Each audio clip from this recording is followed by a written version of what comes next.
Imagine a sound that is not a sound at all, but rather the absence of it, a heavy, velvet silence that exists only where the air is thin and the world of men feels like a distant, fading memory. High within the rugged embrace of the Taurus Mountains, in what we now call southeastern Turkey, the wind performs a slow, rhythmic dance around peaks that have stood as silent sentinels for millions of years. At an elevation of 2,134 meters above the sea, the atmosphere takes on a different quality. It is crisp, sharp, and carries the scent of ancient stone and cold mist. It is here, atop the summit of Mount Nemrut, that the earth seems to reach out to touch the heavens, and it is here that one of the most haunting spectacles of the ancient world slowly reveals itself through the morning haze. As the fog begins to pull away like a heavy theatre curtain, it uncovers a sight that defies the logic of the modern mind. Emerging from the grey vapour are faces, enormous, weathered faces carved from solid limestone, their features softened by 2,000 years of winter snows and summer suns. These are the colossal heads of gods and kings, some standing over 8 meters tall, though many have been toppled from their original bodies by the restless shifting of the earth. They sit nestled against a massive tumulus, a man-made mountain of loose white gravel that rises another 50 meters into the sky, hiding secrets that archaeology has yet to fully grasp. To stand in their presence is to feel the crushing weight of deep time, a reminder of how much has been lost to the slow erosion of memory. The scale of the site is staggering, a testament to a civilization that existed in the delicate space between the great empires of Rome and Persia. This was the Kingdom of Commagene, a realm that flourished in the 1st century before the Common Era, and this mountain was intended to be its eternal crown. As you wander through the terraces, the ground beneath your feet is composed of millions of fist-sized stones, a monumental effort of human labor that serves as a burial mound for a king who wished to be remembered as a god. There is a profound sense of isolation here, a feeling that you have stepped outside of the linear progression of history and into a realm where the past is still breathing, waiting for someone to listen to its story. Before we journey deeper into the mist of these ancient peaks and uncover the identity of the man who built this sanctuary, I want to take a moment to speak to those of you who are settling in for the night. If you are finding comfort in these stories of the past, you are in the right place. Here at the Slumber Archives, we prepare new history narrations every single day, weaving together the mysteries of lost worlds to help you drift into a peaceful rest. If you enjoy our time together, please consider subscribing so you never miss a journey, and perhaps leave a like to help other weary travelers find their way to us. For now, let us let the modern world fade away entirely as we return to the silent giants of the mountain. The mystery of Mount Nemrut begins with its creator, King Antiochus I of Commagene, a ruler who viewed himself as the bridge between the East and the West. He claimed descent from both Alexander the Great and the Persian king Darius, and his monument reflects this grand synthesis of cultures. The statues represent a pantheon where Greek and Persian deities are merged into single entities. Zeus is combined with Oromasdes, Apollo with Mithras, and Heracles with Artanias. This process of syncretism was common in the Hellenistic age, but nowhere was it expressed with such monumental ego and artistic grace as it was on this lonely summit. Archaeologists often speak of stratigraphy, the study of layered deposits that tell the story of a site over time, but at Mount Nemrut, the history feels strangely compressed. The wind has swept away the smaller artifacts of daily life, leaving only the massive, the heavy, and the eternal. We see the remains of the east, west, and north terraces, each designed with a specific ritual purpose in mind. On the east terrace, the statues sit in a row, facing the rising sun, their sightless eyes staring out across the Euphrates River valley far below. They are seated on massive thrones, though their heads now rest on the ground before them, looking as if they have grown naturally from the rocky soil. There is a certain melancholy in seeing these limestone giants in their current state. The features are unmistakably regal, deep-set eyes, strong brows, and the distinctive Persian tiara known as a kidaris. Yet they are scarred by the passage of millennia. The stone is pitted by the freeze-thaw cycles of the high-altitude climate, and some faces have been smoothed by the wind until they resemble ghosts more than men. It is a reminder of the limits of human ambition. Even a mountain carved into a temple cannot fully withstand the patient, relentless hand of nature. As we look closer at the construction, we find ourselves grappling with the sheer logistics of the 1st century before the Common Era.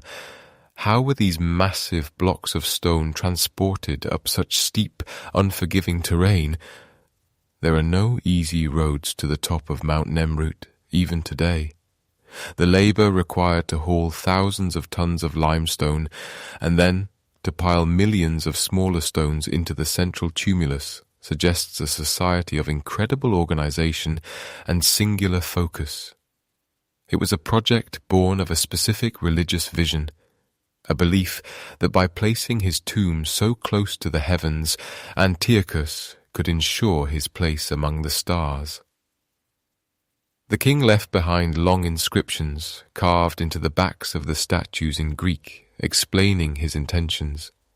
He called this place his hierothesion, or holy seat, and he established elaborate festivals to be celebrated here on his birthday and the day of his coronation.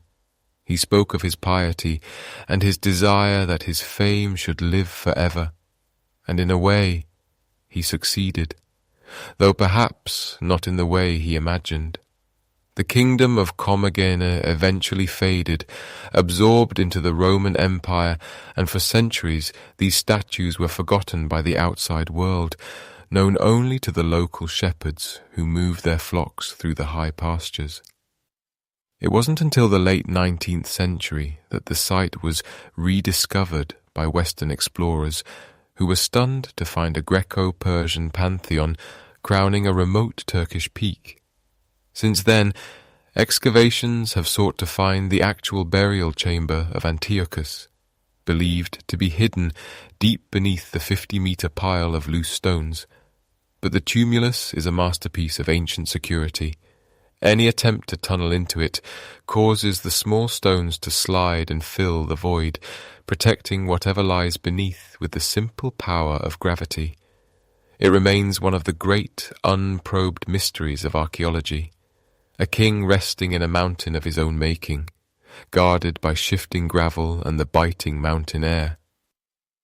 As we prepare to move back through time to witness the construction of this site, let your mind drift to the image of the mountain at night.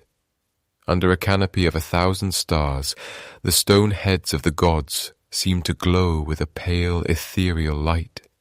The silence is absolute, save for the occasional shift of a pebble or the distant howl of the wind. This is a place where the boundaries between the earthly and the divine were meant to blur, where a king sought to carve his name into the very bones of the earth. In the chapters to come, we will explore the rise of the Commagene dynasty, the strange rituals that took place on these terraces, and the astronomical alignments that suggest the site was more than just a tomb. It was a giant celestial calendar. But for now, just breathe in the cool, thin air of the Taurus Mountains. Feel the stillness of the stone.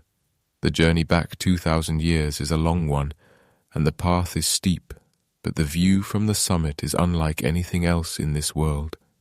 A place where the giants still keep their watch over the sleeping valleys of the ancient East. To understand the silent stone giants of the summit, we must first descend into the Valley of Time, to a period when the map of the world looked very different than it does today. Imagine a landscape defined not by modern borders, but by the slow, powerful pulse of the Euphrates River, a shimmering ribbon of blue that carved its way through the rugged heart of Anatolia. In the 1st century before the Common Era, this land was known as Commagene. It was a small realm, barely a speck on the vast canvas of the ancient world, yet it occupied a position of such profound importance that it became a bridge between two of history's greatest titans. To the west, the Roman Republic was expanding its reach with iron discipline and marble dreams, while to the east, the Parthian Empire held the legacy of the Persians, a realm of horsemen and sprawling silken trade routes. Commagene sat precisely in the middle, a tiny sanctuary of culture and commerce caught in the gravitational pull of two suns. The strategic importance of this little kingdom cannot be overstated, for it held the keys to the river. The Euphrates was more than just a source of water. It was the frontier of the known world, a barrier that separated the Mediterranean mind from the mysteries of the deep Orient.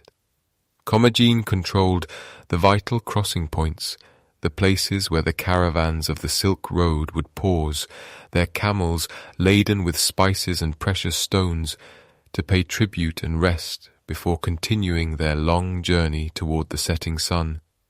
Because of this, the kingdom grew wealthy beyond its modest size. Gold flowed into the royal coffers as steadily as the river water, and with this wealth came a rare and fragile peace. It was a peace born of necessity, for the kings of Commagene were masters of diplomacy, playing the role of the ultimate buffer state. They were the mediators, the translators of culture, and the keepers of the gate, ensuring that the friction between Rome and Parthia did not ignite into a fire that would consume the world. As the years passed, this unique position gave birth to a culture that was unlike anything else in the ancient Near East. It was a beautiful, complex tapestry, woven from two distinct threads. On one hand, the ruling elite spoke Greek, studied the philosophy of Athens, and adorned their cities with the columns and theatres of the Hellenistic world.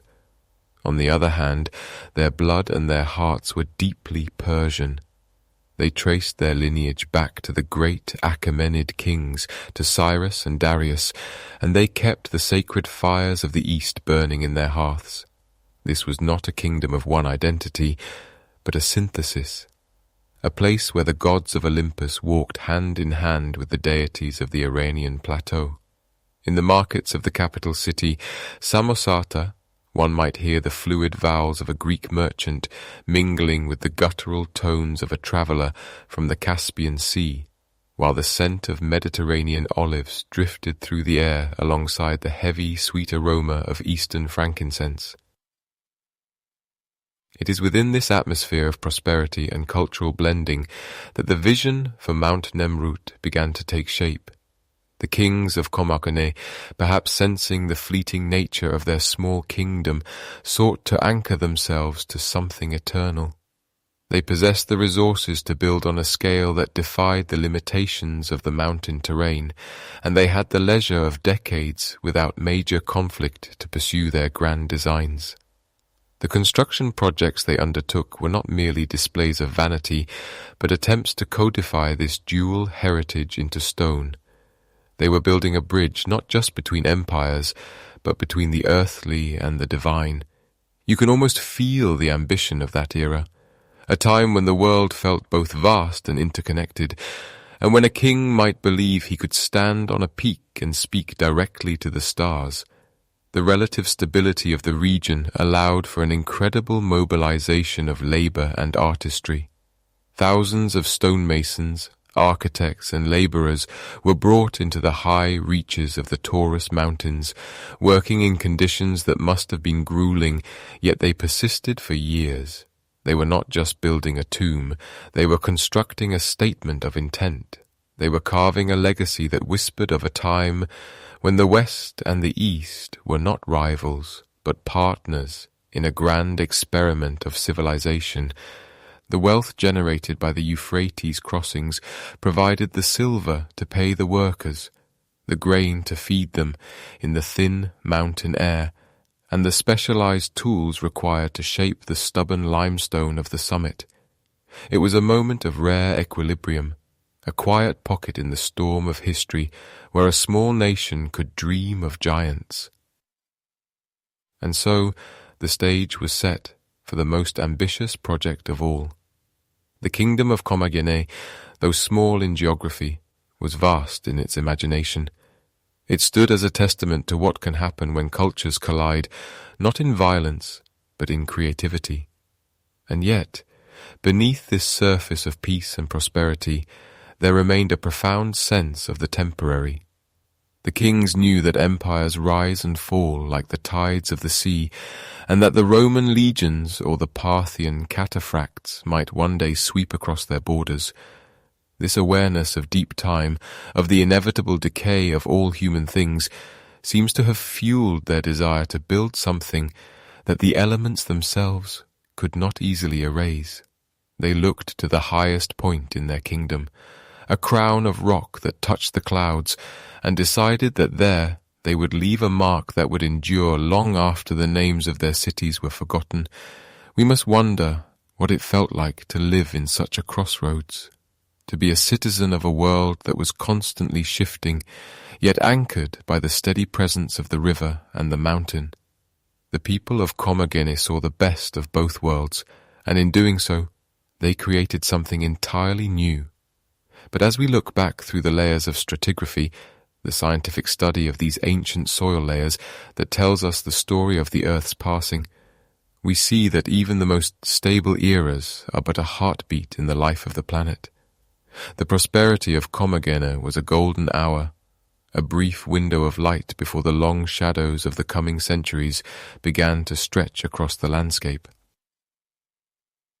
As we move closer to the mountain itself, the air grows colder, and the sounds of the bustling river crossings fade into the distance. We leave behind the merchants and the diplomats, the bustling streets of Samosata, and the fertile plains of the Euphrates. We begin the long winding ascent toward the clouds, following the path of the ancient pilgrims who once climbed these slopes to pay their respects to the gods.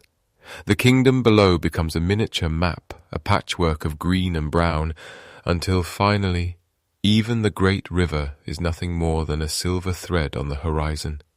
Here, in the high silence, the true work of Commagene begins to reveal itself, not in the wealth of its trade, but in the enduring mystery of its stone.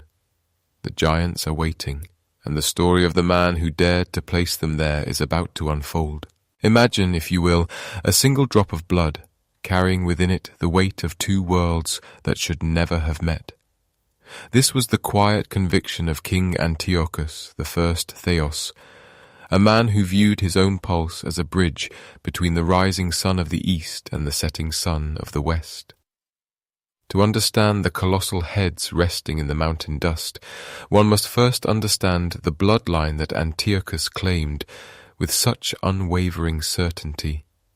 On his father's side, he traced his ancestry back to the great king Darius I, the architect of the Persian Empire, whose shadow once stretched from the Indus River to the shores of the Nile. On his mother's side, he claimed the legacy of Alexander the Great, the Macedonian storm who had dismantled the very Persian world Antiochus now sought to reclaim. He saw himself as the living synthesis of these two warring titans, a biological union of the Achaemenid and the Seleucid, a king who belonged to no single nation, because he belonged to the history of the entire world. As the years passed, this sense of destiny grew from a political claim into a spiritual obsession. Antiochus did not merely wish to rule a small, mountainous buffer state between the Roman Republic and the Parthian Empire. He wished to transcend the very concept of mortality. He began to refer to himself as Theos, the Greek word for a god, and Dikaios, the just. This was not the typical vanity of a petty tyrant, but rather a deeply philosophical pursuit of self-deification. He believed that by virtue of his extraordinary lineage and his role as a protector of the divine order, he was earning a seat among the constellations. This was the birth of his vision for a hierotheseon, a word that translates roughly to a sacred resting place or a holy seat. It was to be more than a tomb. It was to be a cosmic throne, a place where the earthly king could step across the threshold of time and join the eternal assembly of the gods. The philosophy behind this ambition was one of profound syncretism, a blending of disparate beliefs into a single, cohesive truth. Antiochus looked upon his subjects and saw a tapestry of cultures, Greeks, Persians, and local Anatolian peoples, each with their own names for the divine. He realized that if he could merge these identities, he could create a kingdom held together not by the edge of a sword, but by a shared spiritual language. In his mind, the Greek god Zeus was the same entity as the Persian Ahura Mazda. Apollo was one with Mithras and the sun. Heracles was the Greek face of Artanias. By carving these hybrid deities into the very rock of the mountain, he was attempting to weave the threads of human belief into a fabric that would never fray. He wanted to build a place where a traveler from Athens and a merchant from Persepolis could stand side by side and recognize the same divine face in the stone. This vision required a location that was physically and spiritually removed from the mundane world below. He chose the highest peak of the eastern Taurus range, a place where the air is thin and the stars feel close enough to touch. Here, at 2,100 meters above the sea, he set out to build his mountain of the gods. The construction itself remains a feat of ancient engineering that defies easy explanation. It was not enough to simply build on the summit. Antiochus ordered the creation of a massive tumulus, an artificial mountain of crushed limestone fist-sized stones piled 50 meters high over the peak. Beneath this shifting, unstable mound of white rock, he intended to be buried, protected by a layer of stone that would slide and settle if anyone ever tried to tunnel through it. It was a tomb designed to be unreachable, a secret kept by the mountain itself. As we linger in the silence of his ambition, we must consider the sheer scale of the labor involved. Thousands of workers would have spent years hauling these stones up the steep slopes, their breath frosting in the cold mountain air, their hands calloused by the constant friction of the limestone. They were not just building a monument, they were reshaping the geography of the earth to match the geography of a king's soul. Antiochus left behind long inscriptions carved into the bedrock in elegant Greek script, explaining his intent. He wrote that he had made this place an impregnable foundation for the common hearth of all the gods. He spoke of his life as a long journey toward this high sanctuary, and he commanded that festivals be held here forever, with music, wine, and incense, to celebrate the union of the human and the divine. There is a certain loneliness in this vision, a man standing on the roof of the world, looking down at the empires that would eventually swallow his kingdom whole. Antiochus knew that the political borders of Commagene were fragile, caught between the iron grip of Rome and the fierce independence of the East. Perhaps that is why he turned his gaze upward. If he could not ensure the survival of his borders, he would ensure the survival of his name through the endurance of the stone. He was obsessed with the idea of eusebeia, or piety, believing that his devotion to the gods would grant him a charis, a divine grace that would shield his people and his memory from the ravages of time. The statues he commissioned were the physical manifestation of this grace. They were designed to sit in eternal council, facing the sunrise and the sunset, watching over the world like silent sentinels. Each figure was a colossal representation of a syncretic god, seated on a throne, their hands resting on their knees in a gesture of absolute calm. At the ends of these rows of gods, he placed the figures of a lion and an eagle, the kings of the earth and the sky, to act as guardians of the sacred precinct. The lion represented the power of the kingdom and the celestial alignment of the stars, while the eagle served as the messenger between the mountain peak and the heavens above. But as we look at these giants today, we see them in a state of beautiful, haunting decay. The bodies remain seated on their thrones, massive blocks of conglomerate stone that have weathered 2,000 years of snow and wind. Yet the heads no longer rest upon their shoulders. At some point in the distant past, whether through the violent tremors of the earth or the deliberate hand of man, the heads were severed. They now sit upright on the ground, scattered across the terraces like the fallen pieces of a celestial chess game. There is a profound stillness in their expressions. Their eyes, carved with a heavy-lidded, serene gaze, look out over the valleys they once ruled, seemingly indifferent to their fallen state. We are left to wonder if Antiochus ever truly found the peace he sought. Did he believe, as he watched the final stones being placed on his tumulus, that he had successfully cheated death? The inscriptions he left behind are filled with a sense of urgent permanence. He warned future kings not to disturb the sanctuary, promising the favor of the gods to those who honored it, and divine wrath to those who did not. He saw his hierothiseion as a beacon of light in a darkening world, a place where the wisdom of the past could be preserved for the distant future. As the wind whistles through the gaps between the fallen heads, the mystery of the man remains as layered as the stone itself. Antiochus was a bridge builder, who saw no boundaries between religions, no walls between ancestors, and no limit to what a human life could become if it was dedicated to the eternal. He lived in a time of transition, a hinge point in history, and he chose to mark that moment with a monument that refused to be forgotten. The giants of Mount Nemrut are not just statues, they are the remnants of a dream that was too large for the world to hold, a dream of a king who wanted to sit among the stars and watch the ages pass in silence. And so they remain, caught in a perpetual twilight, waiting for the secrets beneath the stones to finally be whispered to the wind.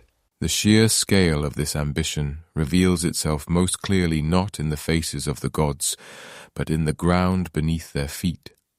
To stand upon the summit of Mount Nemrut is to stand upon a landscape that has been fundamentally reshaped by human hands, a mountain that has been given a new artificial peak. At the very center of the three terraces rises the Tumulus, a massive, conical mound of crushed limestone that reaches 50 meters into the sky. It is a monument of staggering proportions, composed of millions of fist-sized stones piled with such precision that they have maintained their shape for over 2,000 years. This is not a natural feature of the Taurus range, but a deliberate architectural feat, a crown of white stone placed upon the mountain's brow to signal that here the earth and the heavens meet. The logistical challenge of such a project is almost impossible to grasp when one considers the altitude and the terrain. We are over 2,000 meters above sea level, a place where the air is thin and the winters are brutal, burying the summit in snow for half the year. Every single one of those limestone fragments had to be quarried, crushed, and transported up the steep, winding slopes of the mountain. There were no easy paths here, no wide roads for heavy carts. Thousands of workers would have labored in the thin air, their breath misting in the cold, as they carried the weight of a king's vanity upward, step by agonizing step. It was a process of slow, rhythmic accumulation, a mountain built one handful of stone at a time until the original peak was vanished beneath a shimmering mantle of white. As we walk the perimeter of this artificial hill, the architectural layout begins to reveal a profound sense of order, a tripartite design that anchors the monument to the cardinal directions. There is the East Terrace, where the gods face the rising sun, their features catching the first light of dawn. Then there is the West Terrace, a mirror image where the same deities watch the sun descend into the Anatolian plains. And finally, the North Terrace, a long, unadorned processional way that seems to act as a bridge between the two, a space for the living to walk in the shadow of the divine. This symmetry was not accidental, it was a cosmic map, aligning the tomb of Antiochus with the steady, predictable movements of the stars and the seasons. The engineering of the terraces themselves required a sophisticated understanding of lithic construction or the art of building with stone. The terraces were carved directly into the living rock of the mountain, creating level plazas where the massive statues could sit securely. The stones used for the statues and the inscriptions are not the same as the crushed limestone of the tumulus. They are heavy blocks of green sandstone and local limestone, some weighing many tons. To move these blocks into position, the engineers likely used a system of ramps and rollers, operating on the very edge of the precipice. One error, one slip of a rope, and the work of months would have been lost to the ravines below. Yet they persisted, driven by a vision that demanded nothing less than perfection. But the greatest mystery of the engineering lies not in what we can see, but in what remains hidden beneath the tumulus. For over a century, archaeologists have looked at this mound and wondered what lies at its heart. It is widely believed that the burial chamber of Antiochus I is located somewhere deep within the pile of stones, protected by the very nature of the construction.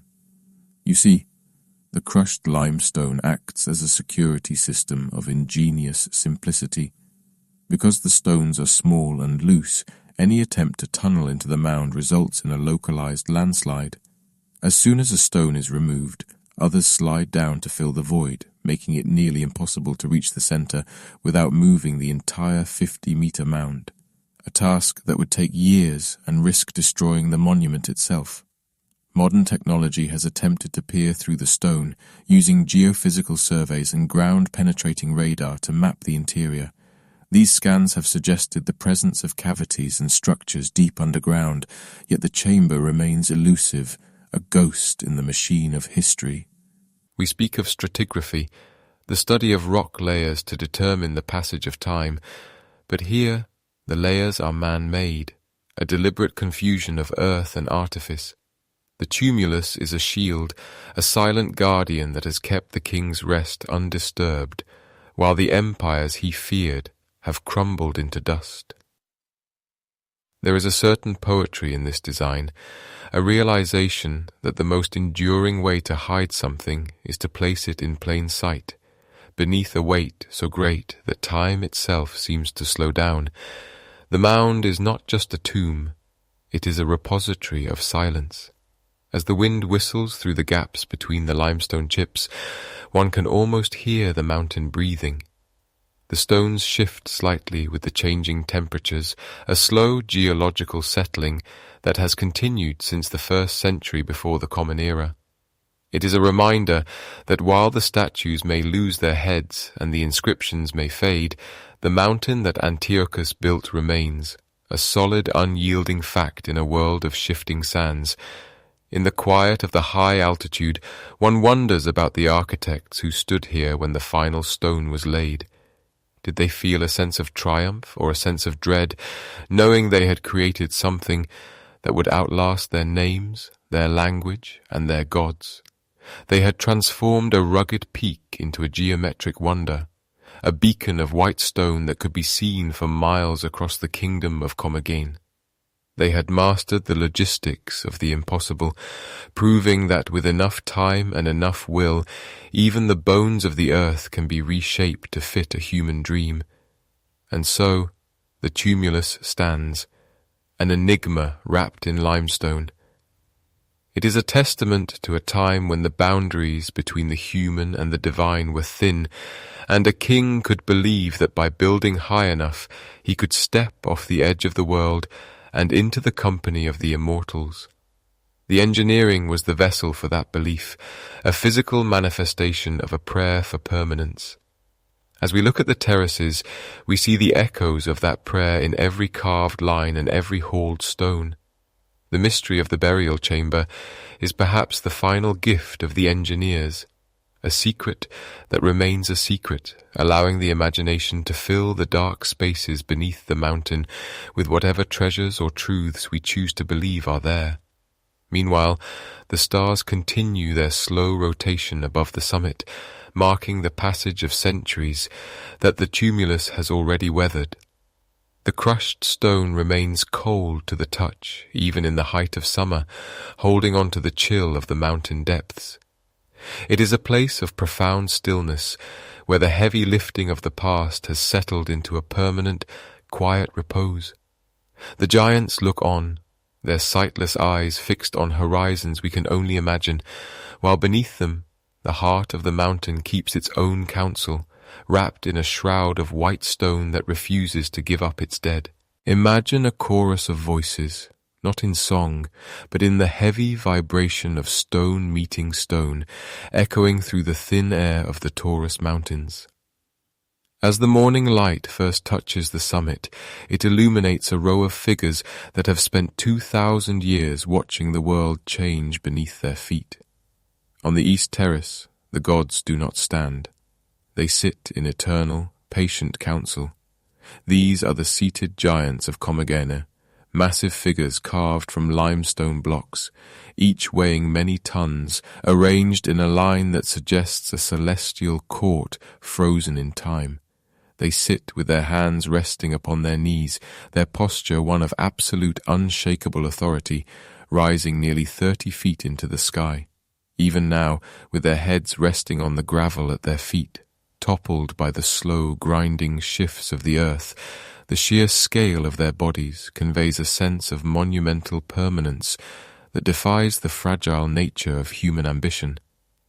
At the center of this divine assembly sits Zeus Oromastis. He is the bridge between worlds, a synthesis of the Greek king of the gods and the Persian spirit of light, Ahura Mazda. In the mind of King Antiochus, the divisions between east and west were not barriers, but rather two halves of a singular truth. Zeus Oromastis occupies the place of highest honor, his broad shoulders and thick torso suggesting a power that is both celestial and deeply rooted in the rock of the mountain itself. The limestone here has a peculiar quality. It catches the first rays of the sun, glowing with a pale, ghostly radiance before the rest of the valley has even begun to wake. Because the east terrace faces the dawn, these statues have been spared the harshest erosions of the western winds, their features preserved with a clarity that feels almost intrusive, as if we are looking at faces that were never meant for the eyes of the common man. To one side of the great king sits Apollo Mithras Helios Hermes.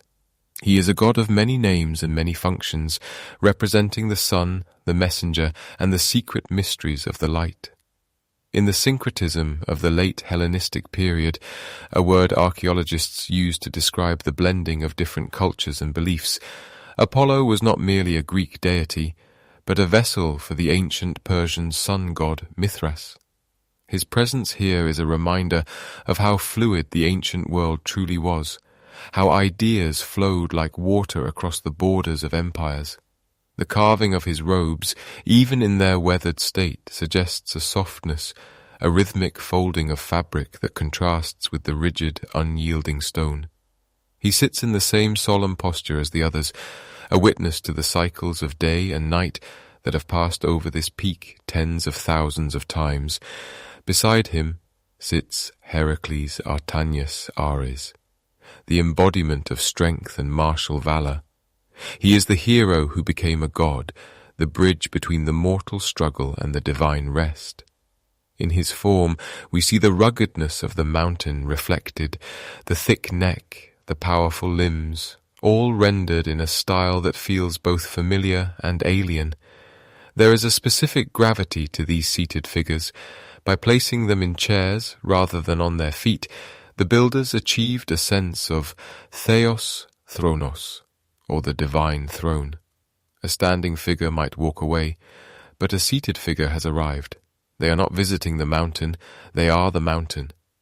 The height of these figures was a deliberate choice, intended to make any human visitor feel small, not out of malice, but to provide a sense of perspective against the backdrop of deep time.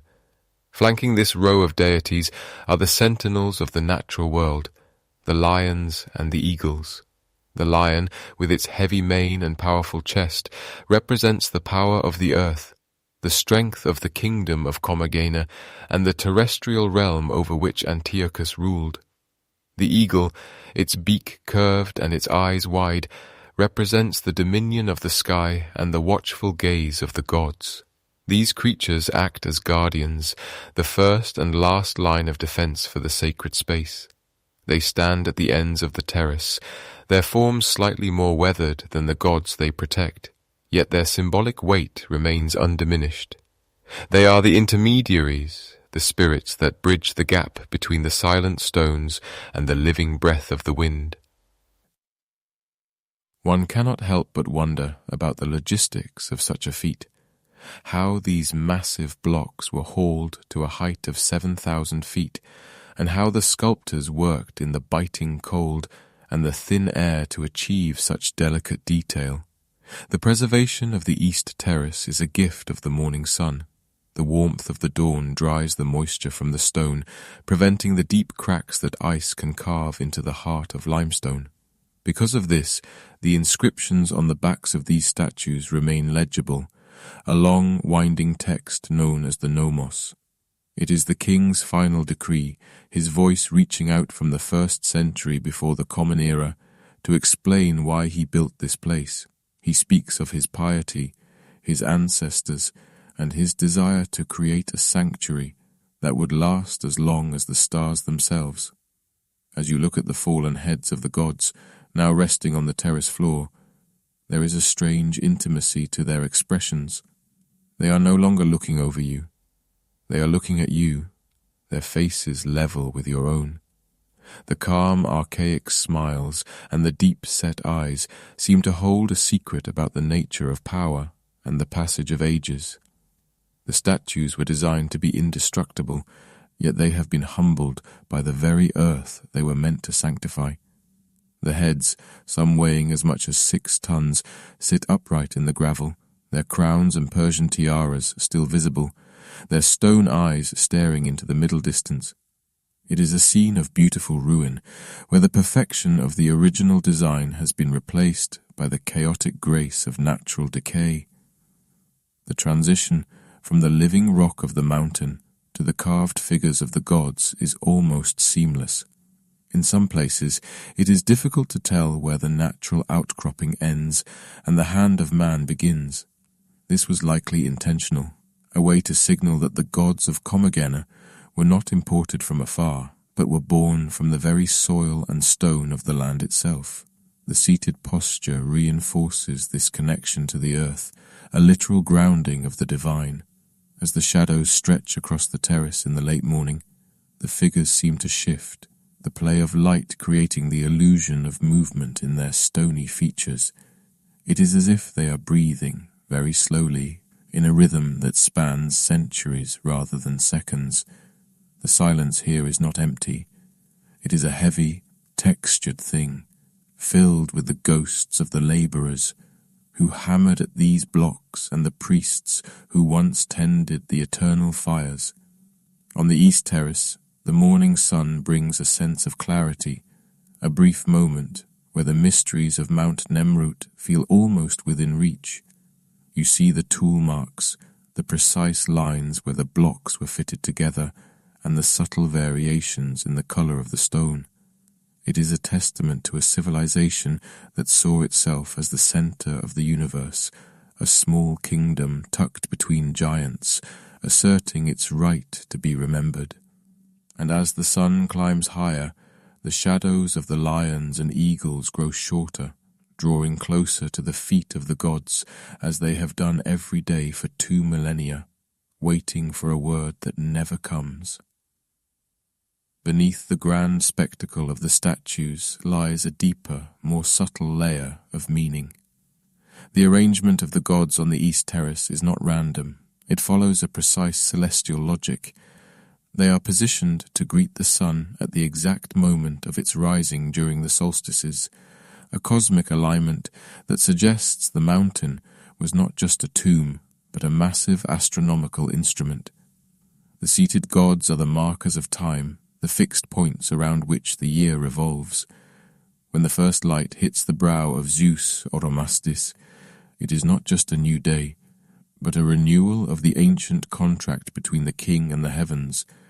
The mountain itself becomes a bridge, a ladder of stone reaching toward the infinite, where the boundaries between the human and the divine are blurred by the sheer scale of the landscape. We are left to contemplate the endurance of these figures, standing or sitting against the relentless march of the seasons. The limestone, though durable, is not eternal. It flakes and wears, losing a fraction of a millimeter with every winter storm. Yet, in the context of a human life, they are as permanent as the stars. They remind us that our journey through time is a brief flicker compared to the long, slow sleep of the mountain. The East Terrace remains a place of profound contemplation, where the morning sun continues to perform its ancient ritual, illuminating the faces of gods who no longer have a temple, yet who refuse to be forgotten by the world below. A single sharp chisel stroke once echoed against the limestone of the summit, carving a line that was meant to tether the heavens to the earth. While the East Terrace greets the dawn with a stoic, weathered silence, a short walk around the massive tumulus brings us to its twin, the West Terrace. Here, the wind seems to whisper a different set of secrets, and the stone feels more intimate, as if the artists who laboured here 2,000 years ago were trying to capture something fleeting before it slipped away into the dark. Unlike the colossal heads of the East, which have been ravaged by the relentless cycle of freezing and thawing, the reliefs of the West Terrace have been granted a strange, selective mercy by time. Many of these slabs were found face down in the soft earth, shielded from the biting frost and the scouring winds for centuries. Because of this accidental burial, the details are startlingly sharp, revealing the fine textures of Persian robes, the intricate curls of a king's beard, and the steady, unblinking eyes of the gods. We find ourselves standing before a series of large sandstone slabs known as dexiosis reliefs. These are not merely portraits, they are frozen handshakes, moments of divine recognition. We see King Antiochus I, dressed in his finest ceremonial regalia, reaching out to clasp the hands of the deities he claimed as his peers. There is a quiet, rhythmic beauty in these stones, the way the king stands before Apollo, then Zeus, then Heracles, bridging the gap between the mortal and the eternal. The preservation is so fine that one can almost feel the weight of the fabric and the tension in the grip. It is a visual manifesto of a man who refused to be forgotten, a king who saw himself not just as a ruler of men, but as a companion to the stars.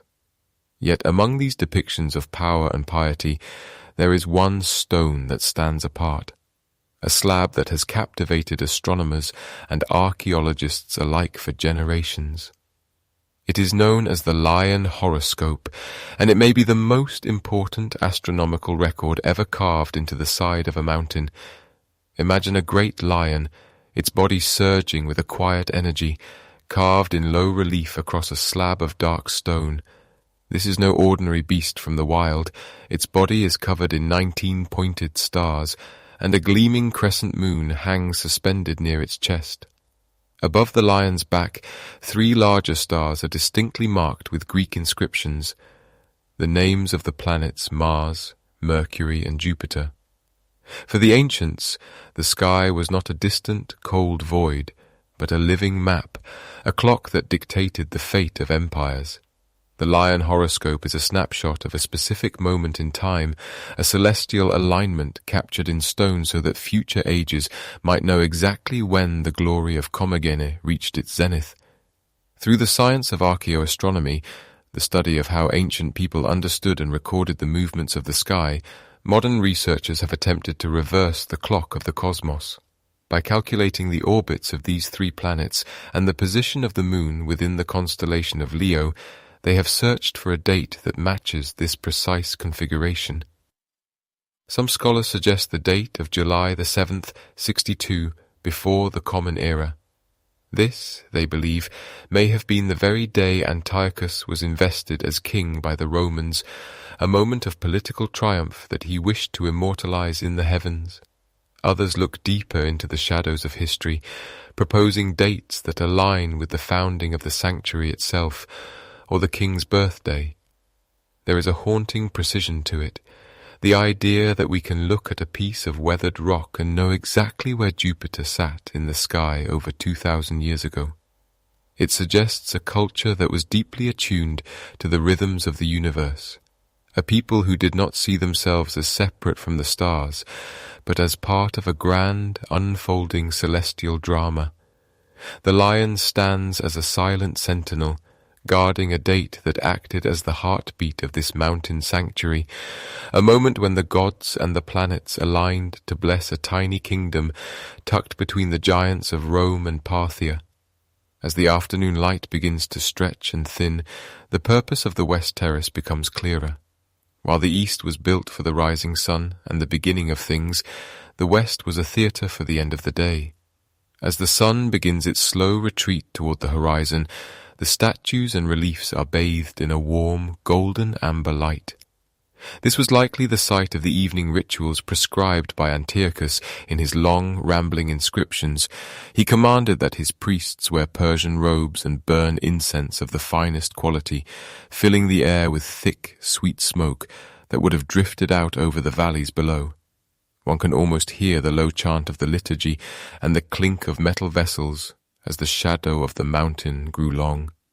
The West Terrace was a place of transition, where the world of light slowly gave way to the world of shadows, a daily rehearsal for the king's own journey into the afterlife. There is a profound stillness that settles over Mount Nemrut during these hours. The air grows cold, and the silence is so heavy it feels like a physical presence. In this light, the colossal heads seem to soften, their stony features losing their harsh edges and becoming almost human. We are reminded of the concept of deep time, the vast, unfathomable stretches of history that make the rise and fall of civilizations seem like a single breath. The Lion Horoscope, with its planetary alignments, is a bridge across that gulf. It tells us that while the language of the inscriptions might be ancient and the rituals long forgotten, the sky above us remains the same. The planets continue their slow, silent dance, indifferent to the kings who once claimed them as kin. One cannot help but wonder about the nights spent on this peak by the guards and priests who lived here. Away from the heat and noise of the cities in the valley, they would have looked up at a sky far brighter and more crowded than the one we know today.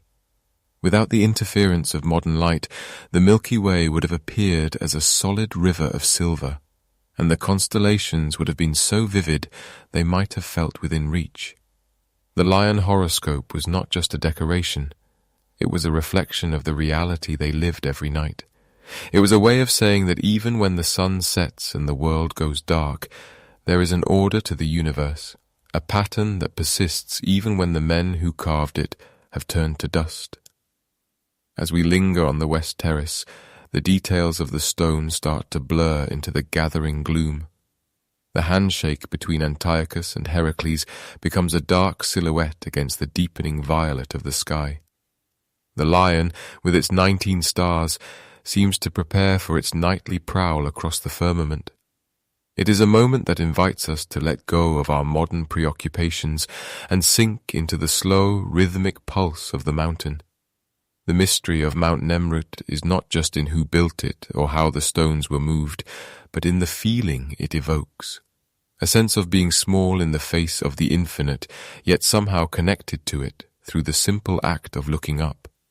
The West Terrace serves as a final, quiet threshold, a place where the history of a forgotten kingdom meets the eternal silence of the stars, waiting for the next dawn to begin the cycle all over again. Deep within the silence of the limestone, etched into the very spine of the mountain, lies a series of inscriptions that bridge the gap between the divine and the terrestrial. If you were to walk behind the colossal stone figures, tracing the weathered grain of the rock with your fingertips, you would find the nomos, the sacred laws of King Antiochus I. These are not merely decorative flourishes or boasts of conquest, but a meticulously carved blueprint for an eternal spiritual order intended to outlast the Kingdom of Commagene itself. The letters are Greek, sharp and deliberate, wrapping around the massive limestone blocks like a protective shroud. Through these inscriptions, the king speaks directly to us across 2,000 years, laying out the precise details of how his cult was to be maintained. He speaks of the mountain as a holy seat, a place where the physical and the metaphysical are woven together by the threads of law. This was his great experiment, an attempt to codify the sacred, ensuring that as long as the mountain stood, his connection to the gods would remain unbroken. To ensure the longevity of these rituals, the king did not rely on the fleeting whims of future rulers, but instead established a permanent endowment. He set aside vast tracts of land, fertile valleys, and entire villages, decreeing that the wealth generated from these holdings be funneled back to the summit of Mount Nemrut. This was a self-sustaining engine of devotion, providing the funds for perpetual sacrifices and grand feasts that were meant to echo through the corridors of time. Imagine, if you will, the scent of roasting meats and the aromatic drift of incense mingling with the thin, cold air of the peaks. On the designated festival days, the king's birthday and the day of his coronation, the quiet of the mountain was transformed. The nomos provided for an abundance of wine and food, not just for the elite, but for every traveller and citizen who made their arduous journey to the top. It was a vision of a kingdom united in celebration, a brief, shimmering moment of communal joy where the distinctions between the high-born and the low-born were softened by the shared experience of the sacred. Centrally involved in this celestial machinery were the priests, men chosen for their lineage and their devotion, who lived in the shadow of the statues. Their lives were governed by the rhythms of the mountain, their days spent tending to the altars and ensuring that the fires never truly went out. They were the keepers of the nomos, the living executors of the king's will, tasked with maintaining the purity of the site and the precision of the prayers. But the rituals were not conducted in silence. The inscriptions speak of musicians, of flute players and singers who were granted hereditary positions to ensure that the mountain always resonated with sound. As the wind whistled through the crags, it was joined by the haunting melodies of the ancient world, a sonic landscape designed to lift the spirit toward the heavens. These musicians were exempt from other duties, their only purpose being to weave a tapestry of sound that would please the ears of the gods and the spirit of the king. As the years passed, the mountain became more than a tomb. It became a living sanctuary where the air was thick with the weight of tradition. The nomos specifically invited all citizens of the realm and even foreigners passing through the land to participate in these feasts.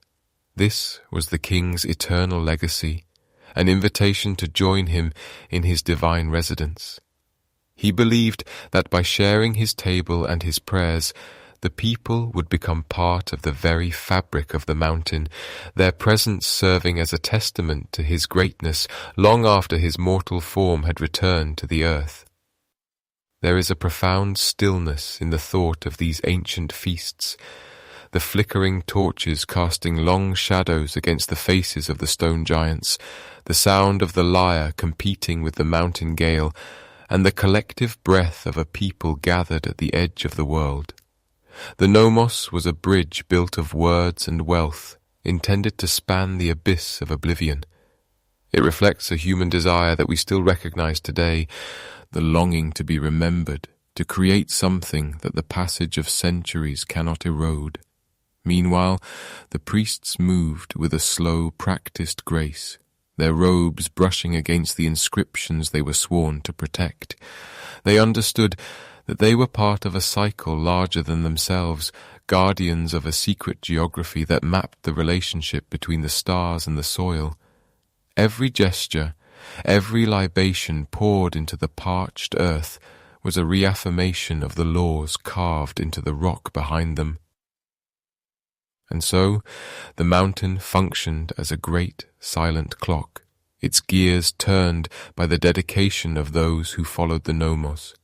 Even as the kingdom of Commagene began to fade into the periphery of the Roman Empire, the rituals continued for a time, a stubborn pulse of light on a distant peak.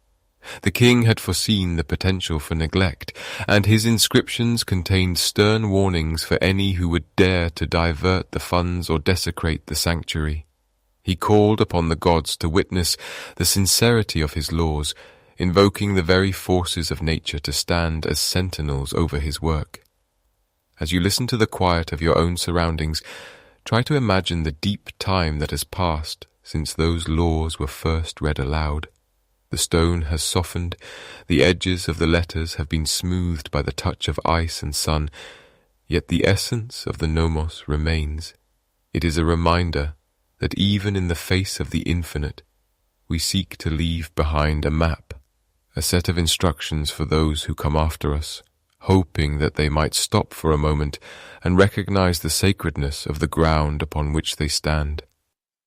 The mystery of Mount Nemrut is not found only in the colossal heads or the tumulus of crushed stone, but in this written desire for continuity. It is the voice of a man who looked at the stars and decided that he would not be forgotten. He built a fortress of law and music, a sanctuary where the feasts would never end and the gods would always be near. And though the musicians have long since fallen silent, and the priests have vanished into the mists of history, the nomos remains, a quiet, persistent whisper in the mountain wind, inviting us to remember. The transition from the physical grandeur of the terraces to the legalistic precision of the inscriptions reveals a king who was as much a philosopher as he was a ruler. He understood that stone can crumble and empires can fall, but an idea, a sacred law, has a different kind of endurance. It lives in the mind and the spirit, an intangible monument that exists alongside the massive blocks of limestone. As the night deepens and the world around you grows still, let the weight of these ancient laws settle over you like a soft blanket. There is a comfort in the order that Antiochus sought to impose upon the chaos of existence. In the heart of the mountain, under the watchful gaze of the silent gods, the nomos continues to hold its ground, a testament to the enduring power of the human will to reach for the eternal. The mountain keeps its secrets, but it shares its laws with anyone patient enough to listen to the silence. The sound of a chisel striking stone is a memory now, a vibration lost to the deep layers of the earth. For decades, the mountain hummed with the industry of 1,000 men, their breath visible in the thin, cold air as they carved the will of a king into the very bones of the Taurus range. But time, unlike the stone, is fluid and relentless, and even the most resolute of dynasties eventually finds itself caught in the current of larger, more aggressive histories. As the first century of the Common Era drew toward its final quarter, the political winds shifted. The small, proud buffer state of Commagene, which had for so long balanced precariously between the giants of the east and the west, finally felt the heavy hand of Rome close around it. In the year 72, under the direction of the Emperor Vespasian, the independence that Antiochus had so carefully curated was extinguished. The legions marched, not with the intent to destroy the sanctuary, but simply to absorb the land into the vast administrative machinery of the Roman Empire. Commagene was no longer a kingdom, it was a province, and with that transition, the spiritual heart of the mountain began to beat more slowly. The priests who attended the eternal fires, those men who wore the flowing Persian robes and spoke the sacred formulas, found their roles diminishing. The royal stipends that had funded the maintenance of the terraces and the upkeep of the statues began to dry up, diverted instead to the coffers of a distant city on the Tiber. Without the living presence of a king to demand veneration, the path to the summit grew narrow. The wide processional ways, once kept clear for the passage of thousands, were slowly reclaimed by the creeping mountain scrub and the shifting scree. We might imagine the final priest, perhaps an old man whose lineage stretched back to the time of Antiochus himself, standing on the east terrace as the sun dipped below the jagged horizon. He would have looked at the massive faces of Zeus and Apollo, their features still sharp and clear, and wondered if the gods would forgive the coming silence. Eventually, even he departed, leaving the mountain to the wind. The long silence had begun, a period of centuries where the sanctuary existed in a state of suspended animation, forgotten by the world of men, but watched over by the elements. In the absence of human care, the mountain itself began to reclaim its territory. The climate of the high Taurus is not a gentle one. During the long winters, the summit is buried under meters of snow, a white shroud that presses down with immense weight for months at a time. The transition from the searing heat of the summer sun to the bone-chilling frost of the winter nights created a cycle of expansion and contraction within the stone. Water would seep into the microscopic fissures of the limestone, freezing into ice and acting like a slow-motion wedge, widening the gaps year after year, decade after decade. Then came the tremors. This region sits atop active fault lines where the great tectonic plates of the earth grind against one another in a slow subterranean struggle. Every few generations, the earth would shudder. These earthquakes, though perhaps brief, were catastrophic for the towering monuments. The statues, which stood nearly 10 meters tall, were not carved from single blocks, but were composed of massive tiers of stone stacked one upon the other. As the ground heaved, the stability of these giants was compromised. One by one, the heads of the gods and the kings began to topple. It was not a sudden collapse of the entire site, but a gradual undoing, a slow motion bowing to the gravity of the earth. A head would lean, then tip, and finally tumble down to the terrace floor, landing upright or on its side, partially buried in the gravel and debris. The faces of the gods, once looking out over the horizon toward the coming of the dawn, now looked into the dirt or toward the sky from a new, humbler perspective. As the centuries rolled into the Middle Ages, the very existence of the sanctuary faded from the maps and the minds of the scholars in Byzantium and Baghdad. The site became a ghost, a legend whispered among the nomadic tribes who moved their flocks through the lower valleys. To these shepherds, the mountain was a place of spirits and ancient giants. They saw the massive stone heads peering out from the snow and gave them names born of folklore rather than history. They did not know of Antiochus I. They did not know of the fusion of Greek and Persian blood. They only knew that the mountain was old, and that it was best to pass by its heights with a sense of quiet reverence. The silence of Mount Nemrut was not a void, but a presence. It was the silence of deep time, the kind of stillness that settles over a place when it has been excused from the frantic pace of human progress. While empires rose and fell in the valleys below, while the Crusaders marched toward the Levant and the Seljuk Turks established their sultanates, the gods of Commagene remained in their high, cold exile. The snows would fall, the winds would howl through the hollow spaces between the stones, and the sun would bleach the limestone to a pale, ghostly white. There is something profoundly peaceful about this abandonment. In the modern world, we are obsessed with preservation, with stopping the clock and holding back the decay. But for over 1,700 years, Mount Nemrut was allowed to age naturally. It became a part of the geology of the mountain, a man-made ridge that blended into the natural peaks. The dust of centuries filled the inscriptions, and the lichens began to grow over the eyes of the lions and the eagles, softening their fierce expressions. We often think of history as a continuous narrative, a chain of events where one thing leads directly to the next. But Mount Nemrut represents a broken link, a chapter of the human story that was simply set down and left behind. It reminds us of the fragility of our grandest designs. Antiochus had intended for his tomb to be eternal, a place where his name would be spoken until the end of time, and yet, for nearly 2 millennia, his name was spoken by no one.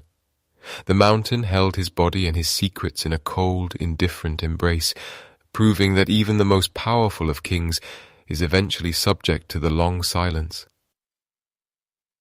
It is strange to consider that for all those generations, while the world changed beyond recognition, these stone eyes were still there, staring into the darkness of the Anatolian nights. They witnessed the passage of comets and the shifting of the constellations. They felt the touch of the first rains of spring and the brutal bite of the midwinter gales. They were present, yet they were absent from the human record, existing in a realm of pure being, unburdened by the interpretations of historians or the gaze of tourists. This period of obscurity is perhaps the most important part of the mountain's story.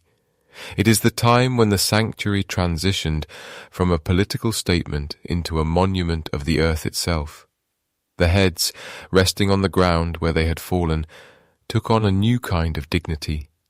They were no longer symbols of a king's ego, but remnants of a lost world, waiting for a time when the human race would be ready to look upon them again with new eyes. As we move through the darkness of these forgotten centuries, we must appreciate the patience of the stone. It does not hurry. It does not demand to be seen. It simply waits. And as the 19th century approached, the world was beginning to stir with a new kind of curiosity, a desire to dig into the earth and recover the fragments of the past. The long silence was nearing its end, but the mountain would not give up its secrets easily. The discovery would not come from a grand expedition, but from a chance encounter, a moment where the modern world finally brushed against the edge of the ancient one, high up in the clouds where the gods had been sleeping for so very long. The year was 1881, a time when the world was being mapped with a new, clinical precision, yet large swaths of the Ottoman interior remained a landscape of whispers and shadows. Into this rugged silence stepped Karl Sester, a German engineer employed by the Ottoman government to survey routes for new roads. He was a man of measurements and straight lines, a man whose mind was occupied with the practicalities of stone and soil, yet even he could not have anticipated the gravity of what he was about to encounter. As he moved through the high passes of the Taurus Mountains, the air grew thin and the winds sharper, carrying with them the scent of cedar and ancient dust. It was here, amidst the jagged peaks of the Commagene region, that the local people began to tell him of something impossible. They spoke of the Mountain of the Gods, a summit where giants sat in eternal council, watching over the valleys below. Sester was initially skeptical, as any man of science might be. The idea of massive, sophisticated structures existing at an altitude of over 7,000 feet seemed to defy the logic of the 19th century. At such heights, the winters are brutal, the terrain is unforgiving, and the logistics of transporting heavy stone would be a nightmare even for modern builders. He likely assumed he would find a few weathered cairns, or perhaps a modest hillside tomb. But as he began the arduous ascent of Mount Nemrut, the sheer scale of the landscape began to weigh upon him. The path was a winding ribbon of loose scree and ancient rock, a climb that demanded a slow, rhythmic pace, a pace that allows the mind to drift into the deep time of the earth itself. When he finally crested the summit, the engineer's world of straight lines and logical surveys was shattered. Emerging from the swirling mountain mists were the colossal heads of kings and gods, their stony eyes staring out into an infinite horizon. It was a site that felt less like an archaeological site and more like a dream frozen in time. Sester found himself standing before a tumulus, a massive burial mound of loose white stones, flanked by terraces of statues that reached toward the heavens. The shock of the discovery was profound. He was not looking at a ruin.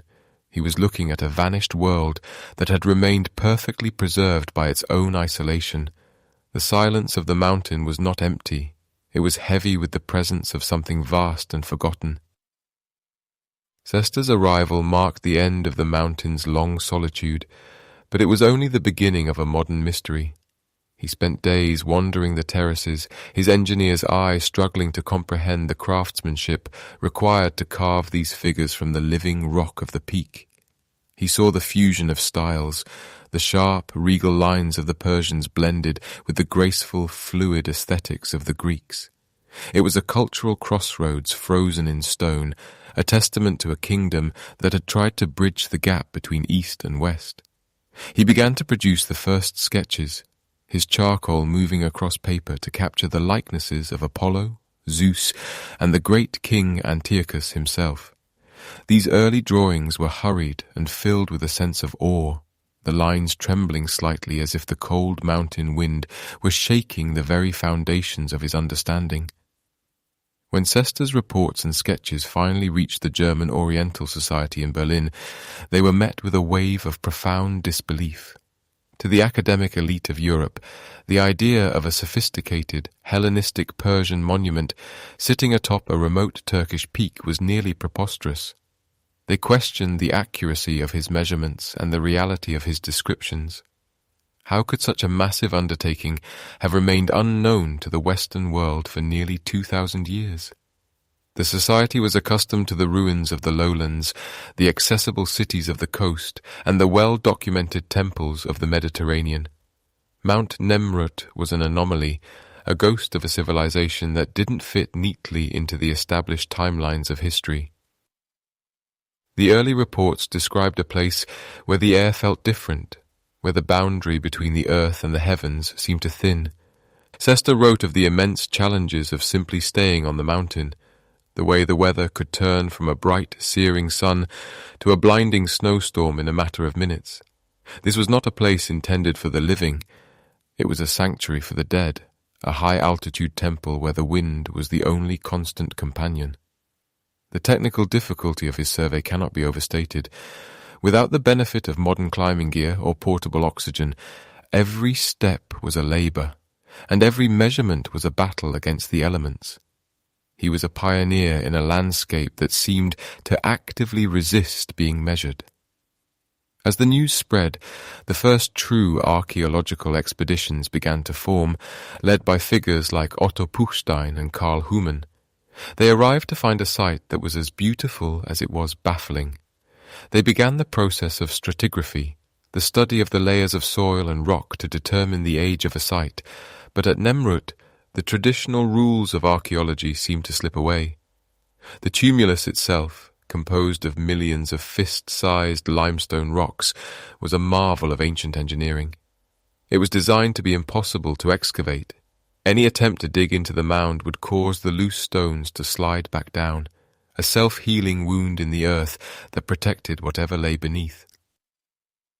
The researchers found themselves grappling with the limits of their own knowledge. They looked at the great stone lions and eagles, symbols of power and divine protection, and wondered at the labor force required to bring them here. There were no nearby quarries at this altitude. The stone had to be hauled up the mountain slopes, a feat of strength and devotion that spans the centuries. The early expeditions were plagued by the ruggedness of the terrain. Pack animals struggled on the steep inclines, and the lack of water at the summit meant that every drop had to be carried up from the valleys far below. It was a logistical nightmare that mirrored the original construction of the site, a bridge of human effort connecting the 19th century to the 1st century before the Common Era. In those early years of rediscovery, the mountain was a puzzle with half its pieces missing. The explorers found inscriptions in Greek, long passages of text carved into the backs of the statues, yet the more they read, the more questions arose. The words spoke of a king who considered himself a god, a ruler who wanted to create a place where his soul could commune with the stars. But who was this Antiochus? And how had his kingdom, Commagene, managed to flourish in the shadow of giants like Rome and Parthia, only to vanish so completely? The German teams worked in a state of perpetual wonder, their campfires flickering against the giant stone faces in the night, the shadows playing across the features of the gods until they seemed almost to breathe. There is a certain loneliness in these early reports, a sense of men standing on the edge of a great abyss of time. They were the first outsiders to see these faces in over 15 centuries, and the weight of that responsibility was clear in their writing. They spoke of the Götterdämmerung, the twilight of the gods, feeling as though they had walked into the final chapter of a story they were only just beginning to read. The challenges were not just physical, they were intellectual. They had to reconcile the existence of this site with everything they thought they knew about the reach of ancient empires. It was a reminder that the earth still held secrets that could defy the maps and the history books of the modern age. As the seasons changed and the expeditions retreated to the lowlands for the winter, the mountain would return to its frozen silence, but the world now knew of its existence. The sketches of Karl Sester had ignited a flame of curiosity that would not be extinguished. The mystery of Mount Nemrut had been brought down from the clouds and placed upon the desks of scholars and dreamers alike. They would spend the coming decades trying to peel back the layers of myth and stone, searching for the man behind the monument, and the civilization that had dared to build a throne for the gods among the stars. The rediscovery was not just a find of stone and mortar, it was the awakening of a ghost, a silent sentinel that had been waiting for the world to remember its name. A single, rhythmic sound began to echo across the limestone peaks in the early 1950s, a sound that had not been heard on this summit for 2 millennia, the sharp, metallic ring of a pickaxe striking stubborn stone. While the world below was rushing toward a future of steel and glass, a woman named Theresa Goell was looking backward, her eyes fixed on the crumbling crown of Antiochus. She would come to be known as the Queen of the Mountain, a title earned not through lineage, but through a quiet, relentless obsession that spanned more than 30 years of her life.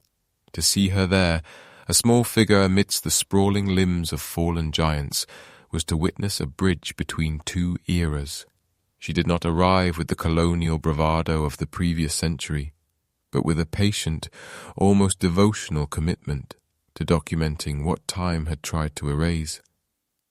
The mountain did not welcome her easily.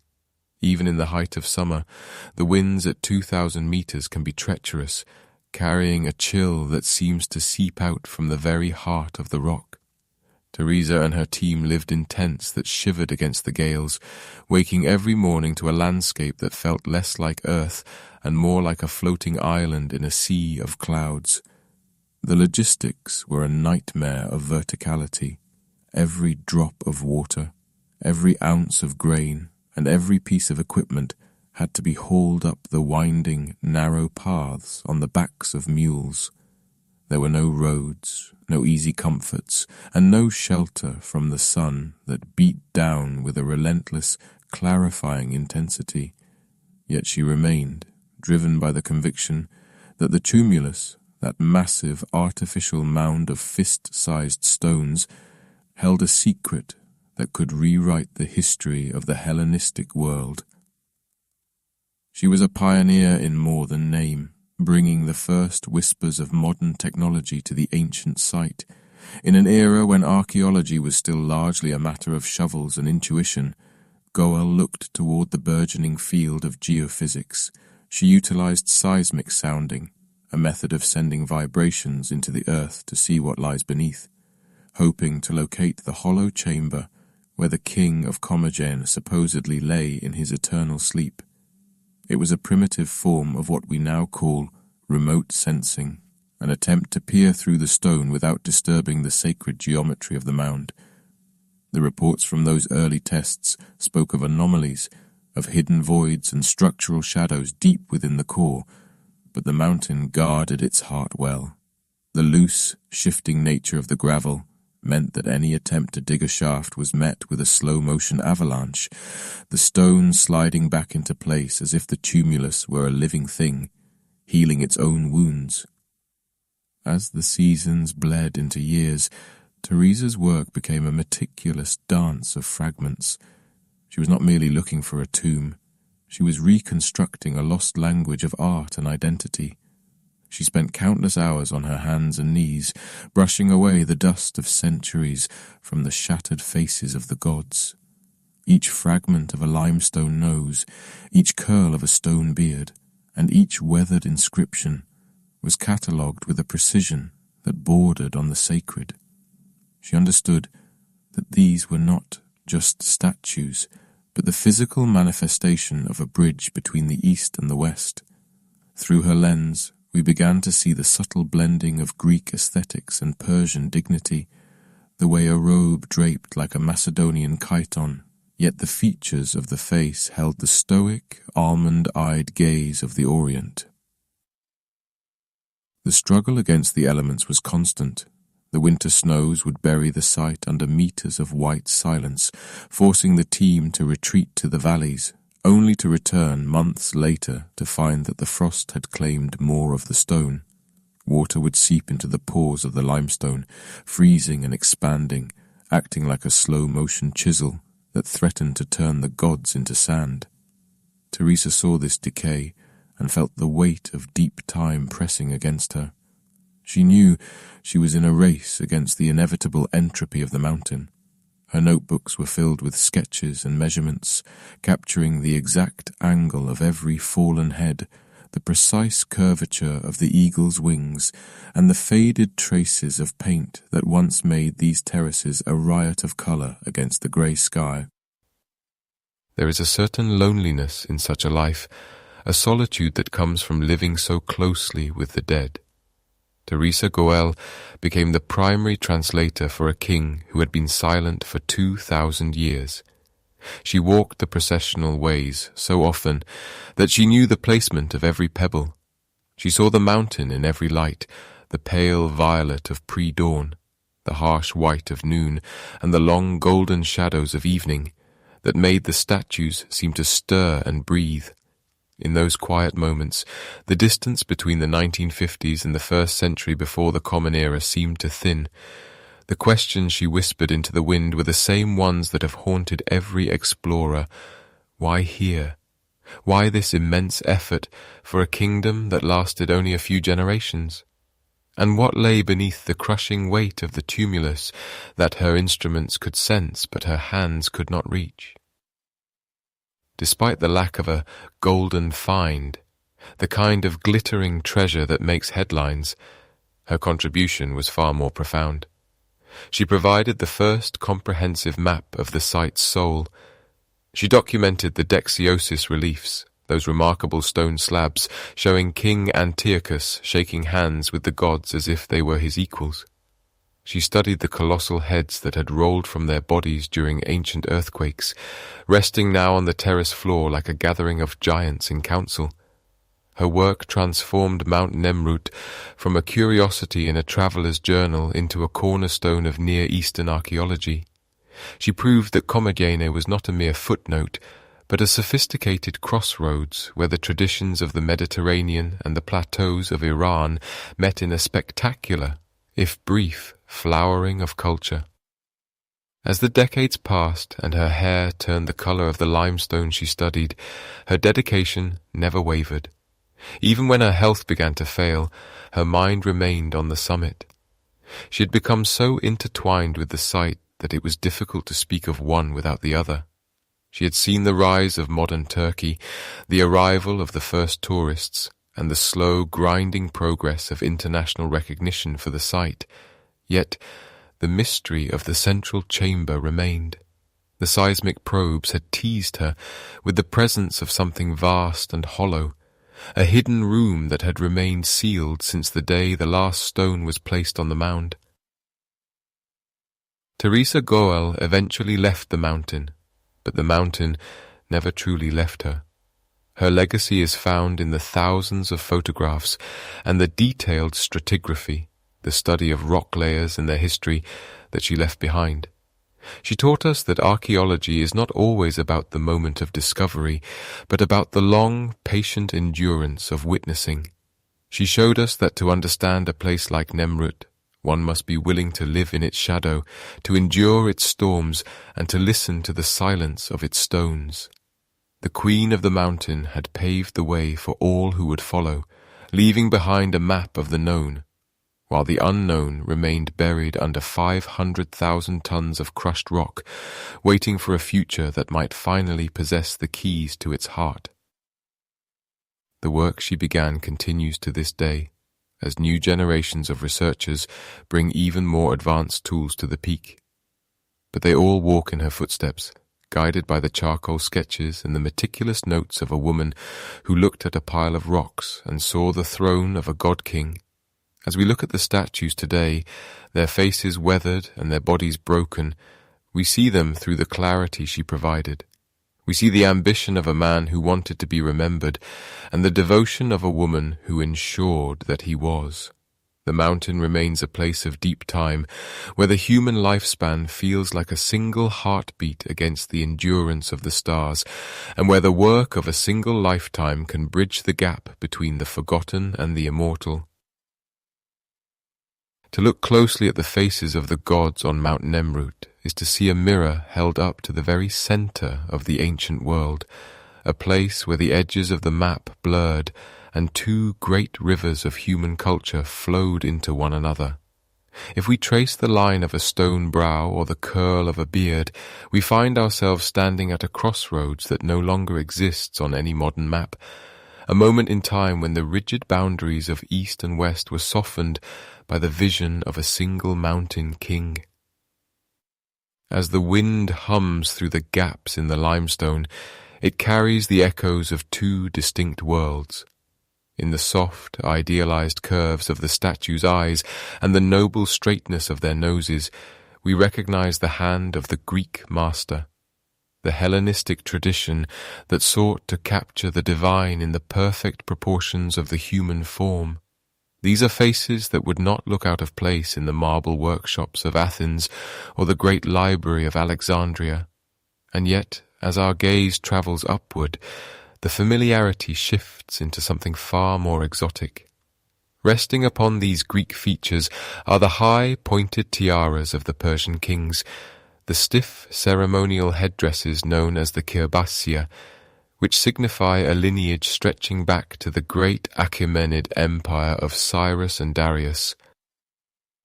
It is a striking, almost haunting juxtaposition, a visual language that speaks two dialects at once. The figures wear the heavy embroidered robes of the East, draped in a way that suggests the vastness of the Iranian plateau, yet the way the fabric clings to their forms betrays the influence of the Mediterranean coast.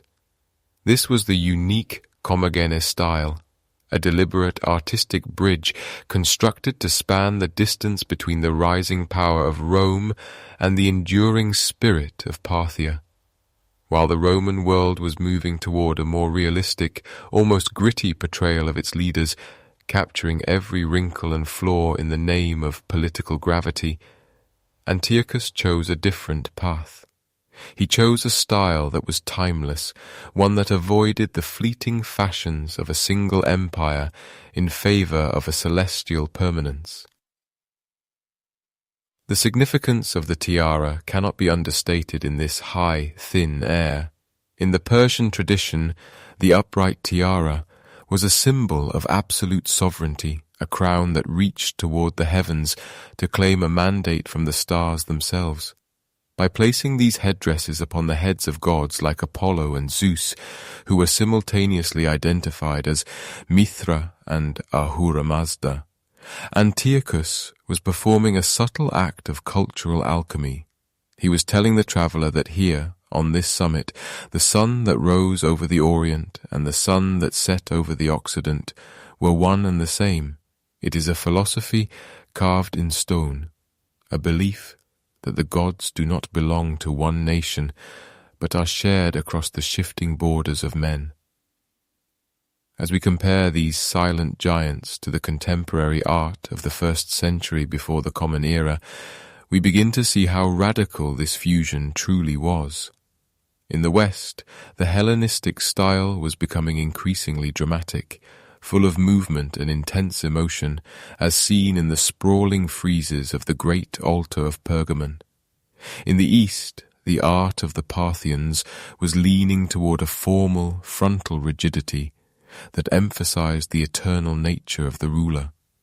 The sculptures of Mount Nemrut seemed to sit perfectly still between these two impulses. They possess the lifelike grace of the West, but maintain the stoic, unblinking gaze of the East. They do not look at us, nor do they look at each other. They look out across the horizon toward a distance that encompasses both the Mediterranean and the Euphrates. This artistic bridge was not merely a matter of aesthetic preference, but a necessity for a kingdom that existed as a buffer between giants. Commagene was a small patch of earth caught between the clashing shields of the Roman legions and the swift arrows of the Parthian horsemen.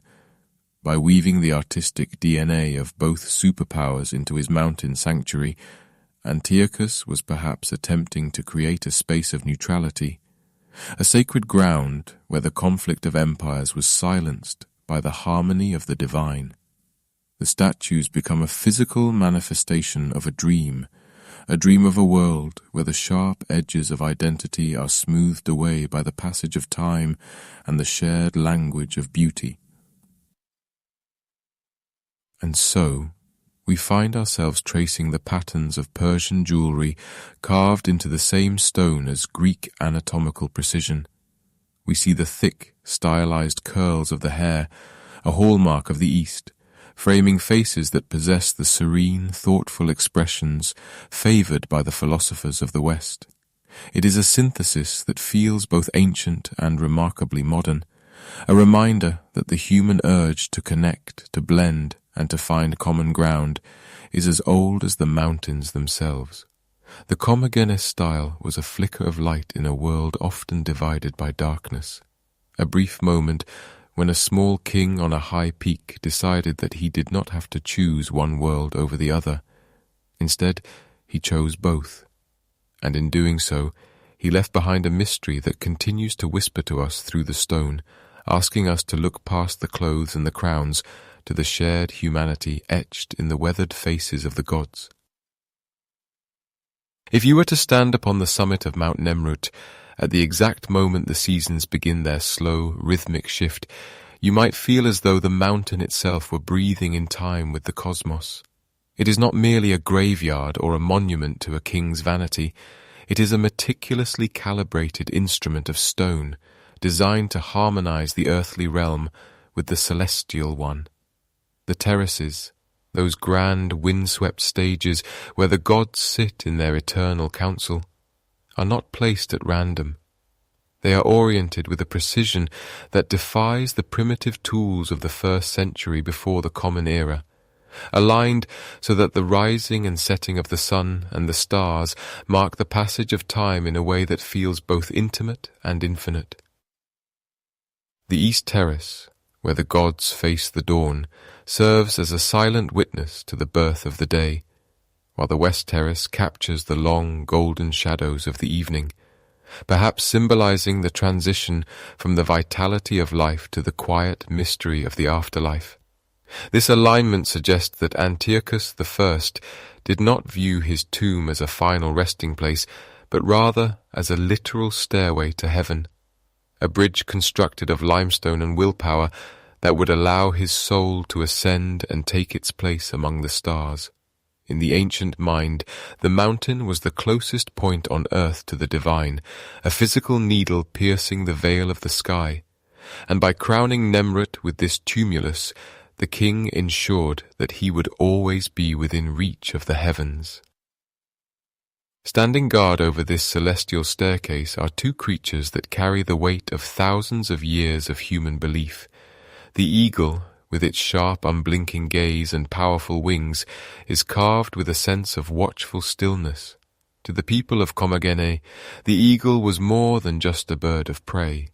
It was the messenger of the gods, the only creature capable of soaring into the highest reaches of the atmosphere, where the air grows thin and the world of men falls away. It represents the element of air and the swift, silent movement of the spirit. When you look at the weathered beak and the broad shoulders of the stone eagle, you can almost imagine it taking flight, carrying the prayers of the king upward through the clouds, acting as a link between the heavy stone of the mountain and the weightless expanse of the firmament. Beside the eagle stands the lion, a creature of the earth and a symbol of raw physical power.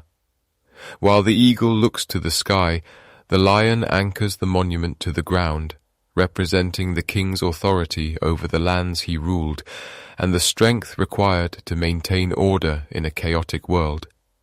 Yet, the lion at Mount Nemrut is not merely a beast of the field. It is a celestial lion, a representation of the zodiac sign of Leo, which held profound astrological significance for Antiochus. On the famous Lion Horoscope relief found at the site, the animal's body is adorned with 19 stars, and a crescent moon rests upon its chest. 3 larger stars above the lion's back are identified as the planets Mars, Mercury, and Jupiter. This specific configuration of the heavens, this frozen moment in the dance of the planets, points to a precise date in history, perhaps the day of the king's coronation, or the founding of his sacred sanctuary. It is a humbling thought to realize that these stones were placed with such intentionality, serving as a permanent record of a moment when the alignment of the planets matched the ambitions of a man. The lion and the eagle together represent the duality of the human experience, the need for earthly stability and the longing for spiritual transcendence. They are the sentinels of the threshold, watching over a king who believed he could bridge the gap between the dust of the earth and the light of the stars. As the wind whistles through the gaps in the stones, it carries with it the faint echo of a time when the movements of the planets were not just scientific facts, but personal messages from the divine, written in a language of light that we are still trying to decipher 2,000 years later. The path to the summit does not begin at the base of the mountain, but rather in the quiet, winding streets of Kahta, a town that serves as the modern gateway to this ancient sanctuary. Here, the air carries the scent of dust and wild thyme, and the pace of life slows to match the rhythm of the surrounding peaks. To reach the throne of Antiochus, a traveller must first navigate the serpentine roads that cling to the limestone cliffs, ascending through a landscape that feels increasingly detached from the concerns of the 21st century. As the altitude increases, the trees begin to thin, replaced by rocky outcrops and the vast, shimmering expanse of the Ataturk Reservoir far below, a modern sea that contrasts sharply with the parched, timeless hills. The journey is a deliberate ascent, a physical manifestation of the transition from the mundane world into a realm where the boundaries between the earth and the heavens grow thin. In the pre-dawn darkness, the climb becomes a meditative experience. The air is sharp and cold, even in the height of summer, biting at the skin and reminding the visitor of the harsh conditions these stone sentinels have endured for 2 millennia. There is a specific silence that exists at 2,000 meters, a silence not of emptiness, but of anticipation. Modern pilgrims carry flashlights that cast long dancing shadows against the gravel path, their breath visible in the pale light as they move toward the east terrace. There is no chatter here. The weight of the mountain and the proximity of the colossal heads seem to command a hushed reverence. It is as if the mountain itself is holding its breath, waiting for the first light of day to reveal what the darkness has hidden. As the horizon begins to soften into shades of indigo and violet, the silhouettes of the gods slowly emerge from the gloom. They do not appear all at once, but rather reveal themselves in fragments, the curve of a stone brow, the sharp line of a Persian tiara, the stoic gaze of an eagle. Standing among them, one feels the intersection of history and the sky. This is the moment for which the sanctuary was designed, a precise alignment of stone and celestial fire. When the sun finally crests the distant ridges, it does not merely illuminate the statues, it seems to ignite them.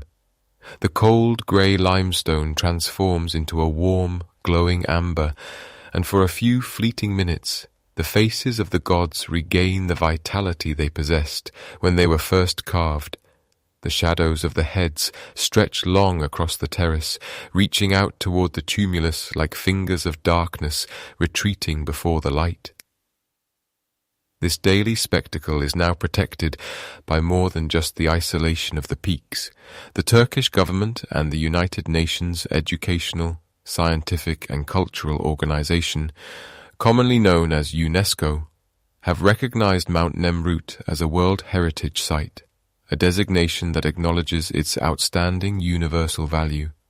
Preservation in such an extreme environment is a constant struggle against the elements. The very forces that make the mountain so majestic, the howling winds, the heavy snows of winter, and the expansion and contraction of stone under the fierce Anatolian sun, are the same forces that threaten to turn these masterpieces back into nameless rubble.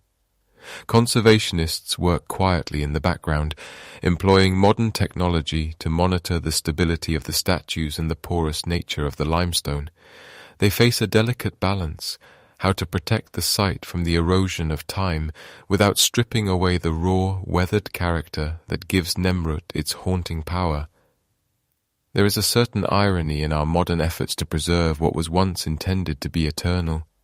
Antiochus built this place to last forever, yet he could not have foreseen the way his mountain would eventually be carved, not by masons, but by the slow, relentless friction of the centuries. Today, the statues are braced against the wind, and the terraces are carefully managed to prevent the further shifting of the tumulus.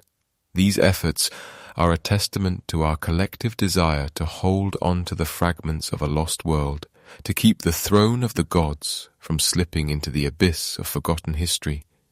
We study the stratigraphy of the site, the layers of soil and debris that have accumulated over time, and we use non-invasive scanning to peer into the heart of the gravel mound, searching for the burial chamber that remains, to this day, an unsolved mystery. Standing on the summit today, one realizes that the mystery of Mount Nemrut has not been diminished by the arrival of the modern world. If anything, the presence of the traveller, the archaeologist, and the dreamer only adds another layer to the mountain's long story. We are merely the latest in a long line of witnesses to a king's grand ambition. As the sun climbs higher and the golden hour fades into the harsh light of midday, the statues return to their stony grey stillness. The visitors begin their descent, returning to the valleys and the cities, leaving the gods alone once more with the wind and the stars. But the feeling of that mountain sunrise lingers, a sense of having touched something ancient and vast, a reminder that even in an age of satellites and silicon, there are still places where the earth reaches up to meet the divine, and where the silence of the stones speaks louder than any words we can find to describe them. As the modern world moves forward at an ever-increasing pace, the mountain remains a sanctuary of deep time. The preservation efforts ensure that future generations will also be able to make this pilgrimage, to stand where the air is thin and the history is thick, and to wonder at the mind that conceived of such a monument. It is a place that demands patience, a place that requires us to slow down and listen to the whispers of the past. The mystery of the tumulus, the true identity of the figures, and the ultimate fate of the king who built it all. These questions remain suspended in the mountain air, unanswered and perhaps unanswerable. And as the shadows begin to lengthen once more, preparing for the arrival of the night, the stone heads of Nemrut continue their vigil, watching over a world that has changed beyond all recognition, yet still finds its way back to their feet. Deep within the limestone veins of the mountain, a silence reigns that has not been broken for over 2,000 years. While the colossal heads above ground have become icons of antiquity, weathered by the harsh Anatolian winters and the relentless gaze of the sun, the true heart of Mount Nemrut remains a ghost. We speak of the Tumulus as a tomb, a final resting place for Antiochus I, yet the king himself has never been found. He is a shadow dwelling somewhere inside a mountain of fist-sized stones, a monument so cleverly engineered that it has defied every attempt by modern science to pierce its veil. The tumulus is not a natural peak, but a staggering feat of human will, composed of millions of loose limestone rocks piled 50 meters high. To the archaeologist, this design is a masterpiece of security. If one were to attempt to dig into the mound, the loose stones would simply slide down, filling any hole as quickly as it was made, a self-healing wound in the earth that protects whatever lies at the center. It is a puzzle made of gravity and friction, a fortress of rubble that keeps its secrets through the simple physics of the landslide. In recent decades, researchers have turned to the invisible touch of geophysics to see through the stone, using ground-penetrating radar and seismic sensors, tools that send pulses of energy deep into the earth to map the density of what lies beneath. They have detected something tantalizing. Deep within the core of the mound, the scans suggest the existence of hollow spaces. There appear to be chambers, or perhaps a singular vaulted room hidden far below the weight of the artificial mountain. These voids are the great white whales of Commagene archaeology. They represent the possibility of an untouched royal burial, a treasure house of history that has never seen the light of day. But the data remains frustratingly blurred, like a dream that fades the moment one tries to sketch its details. The debate among scholars often turns to the question of completion. As we look at the scattered fragments and the colossal figures, we must wonder if Antiochus ever saw his vision realized. Some believe the site was a work in progress, cut short by the king's death or the shifting political tides of the Roman East. There are those who point to the lack of wear on certain stone surfaces, or the way some inscriptions seem to trail off as evidence that the mountain was a perpetual construction site, a dream that outpaced the lifespan of its dreamer.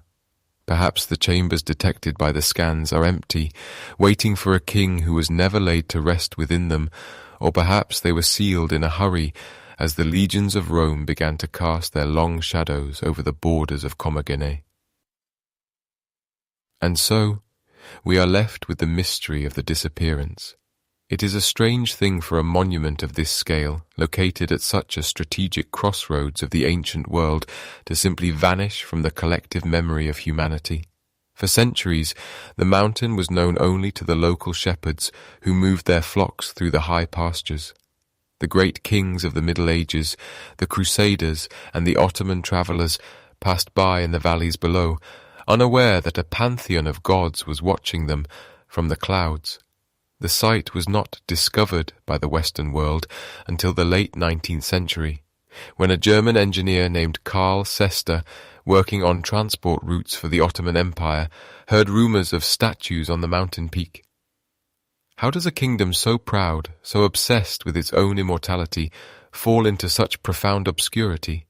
The answer may lie in the very nature of the Commagene identity. It was a bridge between worlds, a hybrid of Greek and Persian cultures that thrived in the friction between empires. When Rome finally annexed the region in the 1st century, they did not just conquer the land, they rewrote its story. The specific eccentric religion of Antiochus, with its blend of Olympian gods and Zoroastrian deities, was allowed to wither. Without the royal cult to maintain it, the mountain became a lonely place. The priests departed, the incense stopped burning, and the rituals of the stars were forgotten. As the years passed into centuries, the memory of Antiochus faded into the realm of myth, and then, eventually, into nothing at all. The mountain reclaimed its silence. The wind, the ice, and the occasional tremor of the earth became the only visitors. The heads fell from their bodies, settling into the dirt with a heavy, final thud, where they would wait for a future that could no longer speak their language. We look at them now and see mysteries, but to the people of Commagene, these were certainties. They were the anchors of the universe, the points where the earthly realm touched the divine. The technical term for the study of these layers of earth and time is stratigraphy, the reading of the world like a book, page by page from the newest soil down to the oldest bedrock. But at Nemrut, the stratigraphy is broken. The stones of the tumulus are out of time, a giant pile of the past sitting atop the present. They represent a gap in our understanding, a hole in the map of history that we are only just beginning to fill. Each time a new scan is performed, or a new fragment of an inscription is translated, we feel ourselves getting closer to the heart of the mountain, yet the king remains elusive, a ghost in the machine of his own making. Perhaps it is better this way, in an age where every corner of the globe is mapped by satellites, and every secret is a search engine result away. Mount Nemrut remains a sanctuary for the unknown. It reminds us that there are still places where the deep time of the earth outweighs the frantic pace of the modern world. The mountain does not care for our chronologies or our need for answers. It simply exists, a monument to a man who wanted to be a god, and who succeeded, in a way, by becoming part of the landscape itself. As we contemplate the hollow spaces beneath the stone, we are forced to confront the limits of our own knowledge. We see the shapes on the radar, the outlines of rooms that might hold gold, or bones, or nothing but the cold, stale air of the first century. The uncertainty is the most potent part of the experience.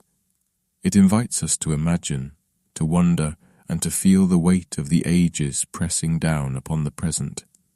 The statues, with their sightless eyes, continue to look out over the horizon, toward a sunrise they have seen thousands of times and will see thousands more, long after our own names have joined the list of the forgotten.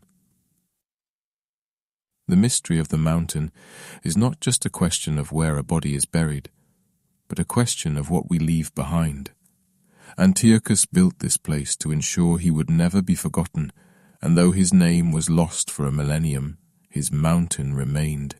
It waited with the patience of the earth itself, and now as the wind whistles through the gaps in the stone, it seems to carry the echoes of an era that believed it could touch the stars.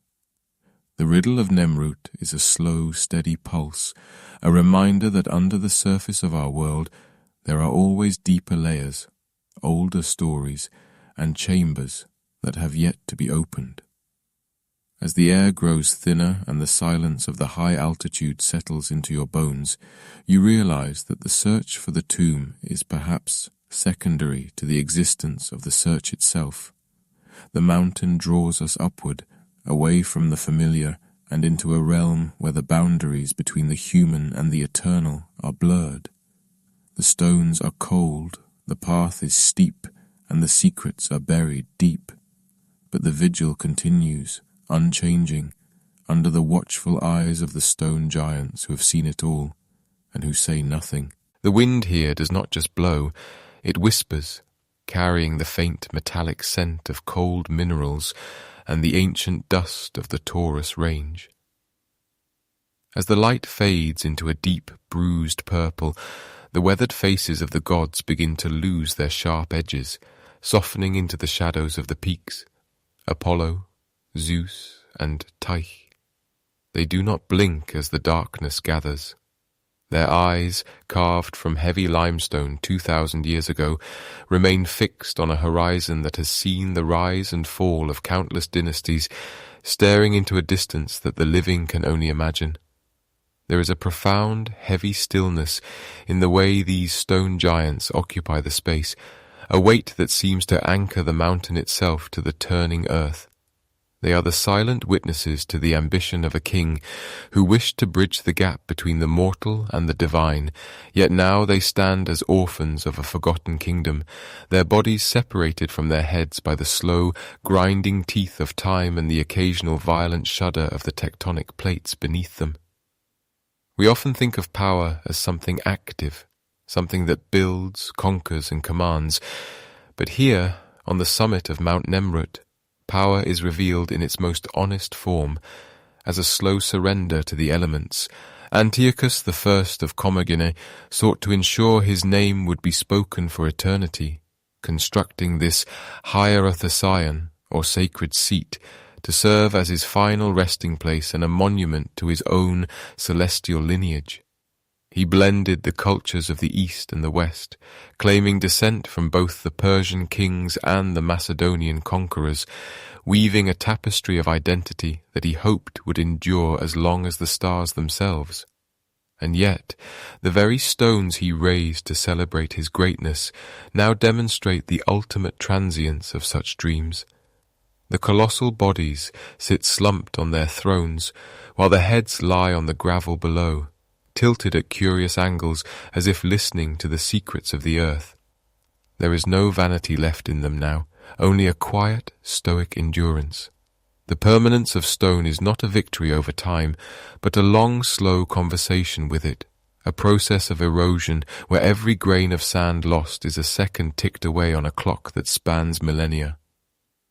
As the night deepens, the air grows thin and sharp, biting with a cold that feels as old as the mountain itself. The sky above Nemrut is not like the sky we see from the valleys or the cities. It is a vast, terrifyingly clear ocean of light. The stars appear so close and so numerous that the constellations we recognize seem to drown in a sea of shimmering cosmic dust. The Milky Way arches over the tumulus like a bridge of cold fire, casting a faint, ghostly glow upon the white limestone.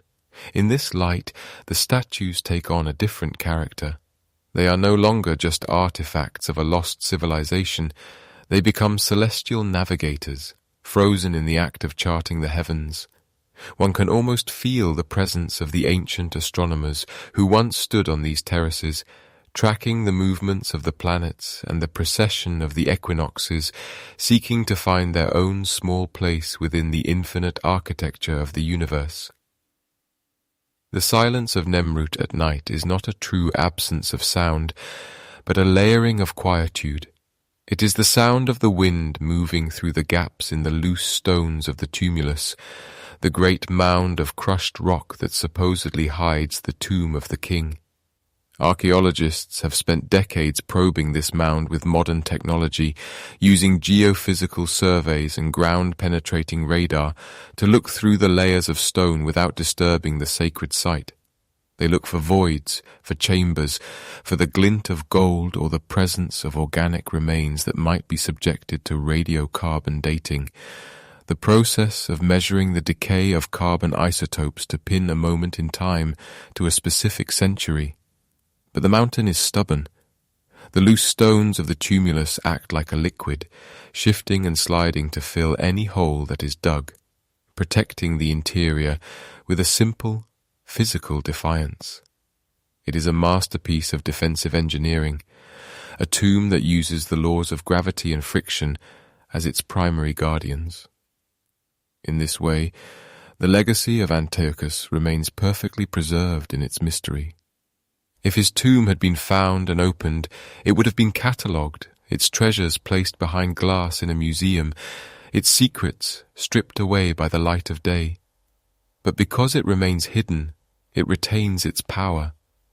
The king's dream of immortality has, in a strange and unintended way, come true.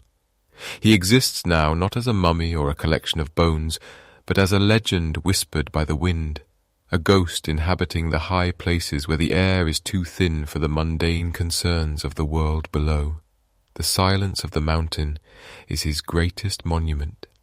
It is a silence that invites reflection on the limits of our own knowledge, a reminder that despite our satellites and our sensors, there are still places on this earth that refuse to be fully known. Meanwhile, the stars continue their slow, rhythmic march across the vault of the sky. The alignment of the statues and the Lion Horoscope, a relief carving depicting the stars of Leo and several planets, suggests a specific moment in time, perhaps the date of the king's coronation or the founding of the sanctuary. It is a frozen snapshot of the heavens as they appeared over 2,000 years ago, a bridge across deep time. When we look at these stones, we are looking at a physical manifestation of a human mind trying to grasp the eternal. We see the influence of the younger Dryas and the long memory of the Neolithic ancestors who first looked at these peaks with awe, long before the first stone of the sanctuary was ever quarried. The mountain has always been a beacon, a natural pyramid that draws the eye upward, suggesting that there is something more, something beyond the reach of our hands. As the first hint of pre-dawn light begins to grey the eastern horizon, the cold becomes even more intense, a final shiver before the sun reclaims the world. The faces of the gods are still there, emerging from the dark, their expressions unchanging. They have seen the Roman legions march past in the distance. They have seen the rise of new religions and the fall of empires that once seemed invincible. They have watched the climate shift and the forests recede, and they will likely be here long after the names of our own cities have been forgotten. There is a strange comfort in this permanence. In a world that moves with frantic, exhausting speed, Mount Nemrut stands as a testament to the beauty of standing still. It is a place where time slows down, where the centuries overlap like falling leaves, and where the only thing that truly matters is the quiet, steady rhythm of the mountain's breath. The mystery of the stone giants is not a puzzle to be solved, but a story to be felt. It is the story of a small kingdom that dared to dream on a cosmic scale, and of a king who understood that the only way to truly survive was to become one with the earth and the stars. As we leave the summit and begin the long descent back toward the world of the living, the memory of those weathered faces remains, etched into the mind like the carvings themselves. The path is steep and the air is cold, but the weight of the mountain stays with us, a reminder of the vast, silent stretches of history that lie just beneath the surface of our awareness. The giants remain behind, their vigil unbroken, staring eternally into the horizon, waiting for the next age to begin, while the wind continues its long, lonely song through the stones of the high peaks.